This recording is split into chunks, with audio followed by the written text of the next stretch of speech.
ఇది సంక్రాంతి రోజు night video అనమాట.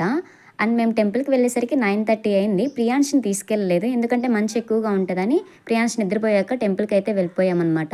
అండ్ ఇక్కడైతే before 10 days Sankranti before 10 days నుంచి గౌరమ్మ తిరునాళ్ళు చేస్తారు. అండ్ ఈ విధంగా అయితే భజనలు చేస్తారనమాట. సో మా విలేజ్ భజన నచ్చినట్లయితే ఒక లైక్ చేసేయండి.